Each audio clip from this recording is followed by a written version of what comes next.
Halloween is a 1978 masterpiece from director John Carpenter. Not only directed it, I think he also produced it and wrote the script, and I know he did the score. The score is one of the best music scores in any horror franchise. One of the best scores in ever written. Period.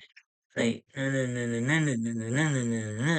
can't do it, but um, I just love the way it sounds. I mean, usually I'll just fast forward opening credits and because it's a waste of time. But usually, if there's good music playing, a good song or a good movie, good score, I'll sit through it, and that score is just worth sitting through. It's very chilling. And the prologue with Michael as a kid, Michael Myers, the main villain in this movie, introduces one of the best horror villains ever. This movie revitalizes the slasher genre. I know I said that in a previous video about Friday the 13th, but I was wrong. This revitalizes the slasher genre.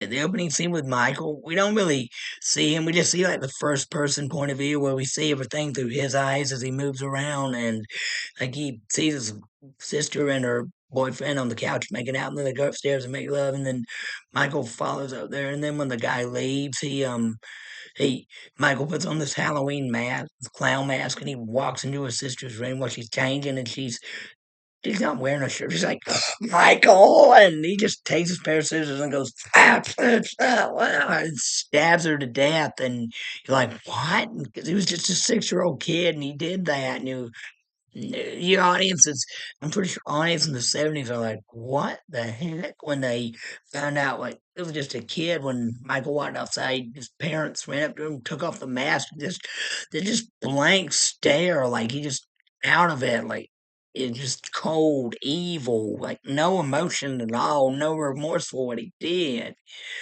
Just awful for a 6-year-old to do that.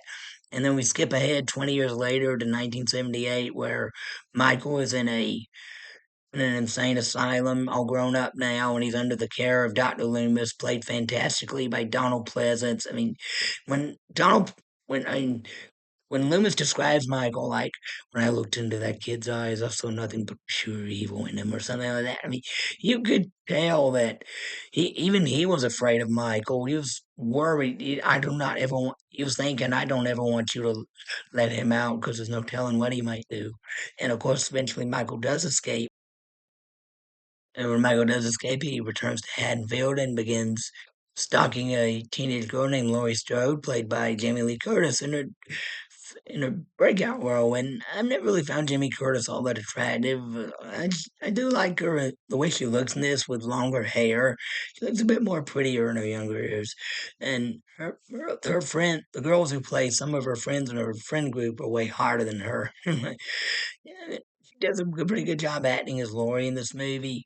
She has a job on Halloween to babysit her neighbor's kid that she's knows very well. She does she and while she's babysitting, some of her other friends are babysitting their the kids they're assigned to, but they'd rather hang out and party and have sex with their boyfriends and do all that. And acting for most of these well, they're not teenagers, they're the actors, they're playing teenagers, but they're in their early 20s, and some of the acting from these people are wooden, and the line delivery is so could have been improved a lot more. Eh, it is what it is. Lori is babysitting a kid named Tommy, and her friend Annie is babysitting a girl named Lindsay, and during the night, Lindsay brings Annie brings Lindsay over to play with Tommy while she goes to hang out with her boyfriend, and then unfortunately Michael begins his killing spree. He kills like a dog. I think he kills 2 dogs, and then he kills Annie, and then he goes to this other house. Then Michael goes to this house where Lori's other friends, Bob and Linda, who are having sex in her parents' bedroom. Linda tells Bob to go downstairs to get her a beer, and I mean, it's a very stupid scene in my opinion, but it's there for comic relief. Like, well, after Michael kills Bob, he puts on this ghost costume that Bob was wearing, puts on Bob's glasses. Michael is, you know how in Halloween he always has on this like black outfit and this like white mask. It's like a William, it was a white spray painted William Shatner mask. it's and they Anyway, But Michael goes upstairs and he goes into Linda's room and she thinks it's Bob in the costume and she tries to get his attention. And then she even flashes him and says, "See anything you like?" And Michael just stands there silently because he's doesn't talk at all and he's just voluntarily mute. And then when she gets annoyed, she walks up to him and she starts to call Lori on the phone, and Michael like chokes her to death with the phone cord, and Lori hears it over the phone. She gets scared, goes there to check. Michael attacks her, and she runs off, and then she follows him to Tommy's house, and there's a tension, and you so worried about them. This really gets you nervous. You don't want them to die. You want someone to come and save them quick, and finally, Dr. Loomis comes and he does save them. It was the boogeyman. Yeah, I really love that. Wait, he shoots Michael several times, and Michael falls out the window and the upstairs window. And Lois says, "Was that the boogeyman?" As a matter of fact, it was. And then he looks out the window, and Michael's not there anymore where he landed, and so that was setting it up for a sequel. Although I think Carpenter didn't. I think he said he wasn't really setting it up for a sequel. It was just a surprise ending we didn't that he added in there.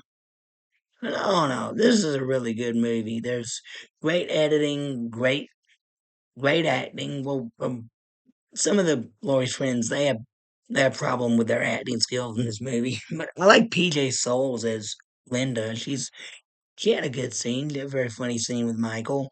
Um, Dr. Loomis, yeah, Donald Pleasance, he's the one who stole the show as Dr. Loomis. He's the best character in the movie. And Michael, he's the people who play him, it's stuntman Nick Castle and a few other guys, they do great because they're the silent but deadly type guy. They do play a silent but deadly type killer very well.